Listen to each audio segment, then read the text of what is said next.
Transmisi otomatis diciptakan untuk memberikan kenyamanan lebih daripada transmisi manual. Ada beberapa hal yang harus Anda perhatikan agar transmisi otomatis performanya tetap optimal. Nah, apa saja itu? Bersama saya Raditya Ardianto, Anda sedang menyaksikan Grid Auto Tips.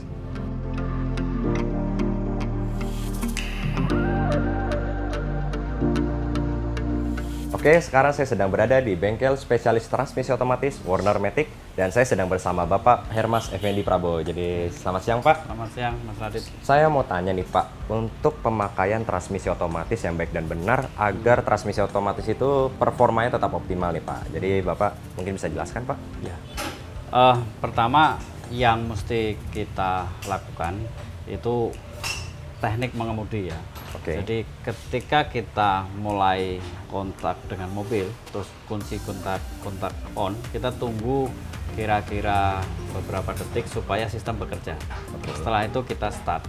Nah, setelah kita start itu mesin nyala, kita tunggu sampai suhu kerja mesin tercipta. Biasanya antara 70 sampai 95 derajat Celcius. Nah, itu kira-kira bisa 2-3 menit misalnya ya. Itu bisa ditunjukkan dengan jarum RPM yang turun sampai ke level misalnya 800, 700. Nah, setelah sudah sampai di level itu, maka kita bisa mulai mengoperasikan mobil Matic itu. Yang pertama dilakukan adalah injak rem, terus geser tuas sesuai yang kita kehendaki, kita mau maju atau mau mundur, mau R atau mau ke drive. Nah, jangan lupa tunggu beberapa saat, paling nggak antara 1 sampai 1,5 detik untuk memberi kesempatan clutch dalam gearbox Matic bekerja. Nah, setelah itu baru kita bisa lepas rem. Setelah kita lepas rem, untuk kondisi jalanan normal, kita posisikan aja di drive. Nah, terus kita jalan seperti biasa. Kita seperti naik mobil biasa, tinggal gas rem saja. Terus yang juga mesti diperhatikan ketika kita sering di Jakarta misalnya, itu kan kita sering parkir mepet ya, sehingga harus maju dan mundur. Nah, pada saat kita ingin maju atau mundur, usahakan mobil benar-benar berhenti. Misalnya kita geser tuas di R, terus mau maju sedikit, nah itu harus direm. Sampai berhenti, baru geser, tunggu 1 detik, baru geser lagi. Karena kalau enggak, itu momennya masih jalan, untuk drive momennya masih jalan, terus kita geser ke R, maka akan terjadi gerak gearbox yang berlawanan, gerak planetari yang berlawanan, ini merusak. Kalau atau enggak terjadi goncangan di transmisi Matic yang berlebihan, sehingga sering shaft atau as input di Matic kena. Nah, terus kemudian ketika kita jalan misalnya, sering kita ketemu lampu merah ya. Ada yang kemudian bilang harus di N atau tetap di drive gitu ya. Kalau kita bicara tentang aspek keselamatan, memang harus di N. Tetapi kalau kenyamanan, kadang kan di lampu merah kita nggak lama ya. Sebentar, misalnya hanya beberapa detik aja ya, untuk apa juga di N ya. Tetap di D, nggak ada masalah. Yang penting kita tetap konsentrasi untuk selalu injak rem. Nah, itu yang penting. Tapi kalau agak lama ya baiknya di N, supaya kita tidak lengah terus tiba-tiba angkat rem, mobil jalan sendiri, nabrak, itu jangan sampai terjadi. Terus juga yang perlu diperhatikan ketika kita bawa mobil Matic, mobil Matic itu didesain customize, artinya sesuai dengan karakter orangnya dan sesuai dengan kondisi mobilnya. Kalau mobil penumpang, kita jangan bawa transmisi Matic seperti bawa mobil sport. Nah, itu juga enggak boleh. Misalnya kita sering akselerasi ya kan, sering kick down, sering apa, hindari itulah. Karena memang mobil itu tidak didesain untuk itu. Kecuali kita memang pakai mobil sport yang memang didesain untuk itu, enggak masalah. Gitu. Nah, sering di tempat kita itu pemilik mobil menganggap bahwa ini enak ya kan, dia mau manuver sesukanya.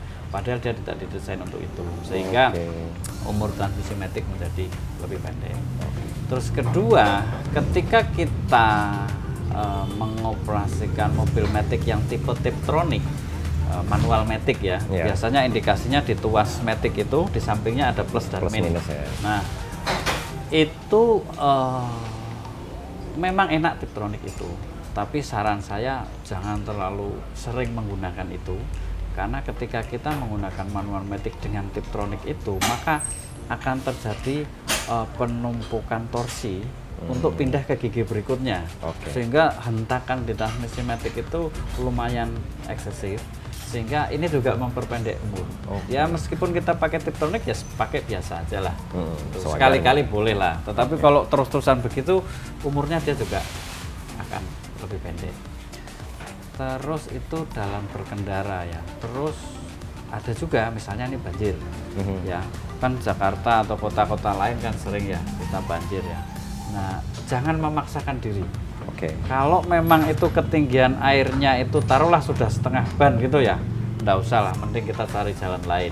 Karena mobil matic itu banyak sistem yang menggunakan komponen elektrikal dan itu rentan sekali terhadap konsleting arus listrik. Jadi kalau kita sampai kena air, konslet, nanti kena di modulnya malah masalah.